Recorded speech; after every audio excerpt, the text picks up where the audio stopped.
ফলটার নাম হচ্ছে করমজা। তো তোমরা কে কি নামে জানো আমাকে অবশ্যই কমেন্ট বক্সে জানাবে কমেন্ট করে। এই যে এই ফলটা হচ্ছে একদম টক লাগে, পাকলে হালকা টক লাগে, ঠিক আছে। এটা খুবই মানে সুস্বাদু একটা ফল। আমরা যেরকম বড়ইটা পছন্দ করে খাই ঠিক সেরকম অনেকে জানে না এটা কিভাবে খায়, অনেকে আছে যেগুলো খাওয়া যায় এরকমও বলে।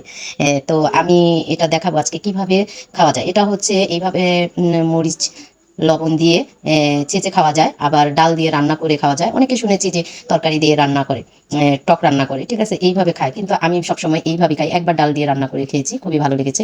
তো এটার মধ্যে ভিতরে বিচিটা আমি ফেলে দিলাম। এখন কাঁচামরিচটা একটু কেটে নিলাম ছোট করে, তারপর এটার মধ্যে লবণ দিয়ে তারপর এইভাবে করে আমি খাবো।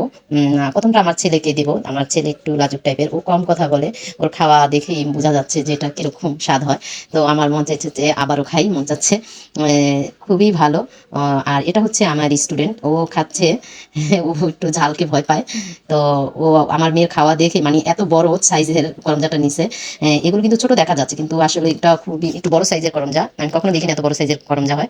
তো ওর মুখে দেওয়ার পরে আমরা হাসাহাসি করলাম যে ও কিভাবে খাচ্ছে। খুবই ভালো লাগে, সবাই আমরা একসাথে বসে বিকেলবেলা এইভাবে করে টক জাতীয় খাবার খাই। সবাই একসাথে খেতে কিন্তু খুবই ভালো লাগে। আমরা সব একা একা খেলে কিন্তু তেমন ভালো লাগে না, তো আমরা সবাই একত্রে হয়ে এইভাবে করে খাই, সে জাম্বুরা, করমজা। হ্যাঁ, সবাই আমরা এখন একসাথে সবাই একটা একটা করে নিয়ে একসাথে সবাই খাচ্ছি। মানে কি খুবই মজা আসলে, টক হলেই হয় না, মানে এটা স্বাদে খুবই ভালো লাগে। আর এই ফলটা তো আমারও খুবই পছন্দের, এর জন্য মানে অনেকটা ভালো লাগে। যখনই দেখি তখনই আমি।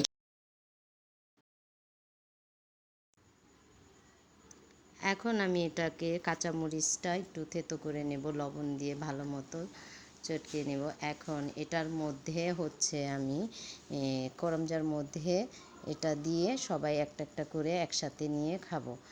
তো বিকেল হলে আমরা সবাই একসাথে করে এইভাবে টক জাতীয় খাবার খাই, সবাই একসাথে খেতে কিন্তু খুবই মজা লাগে খেতে।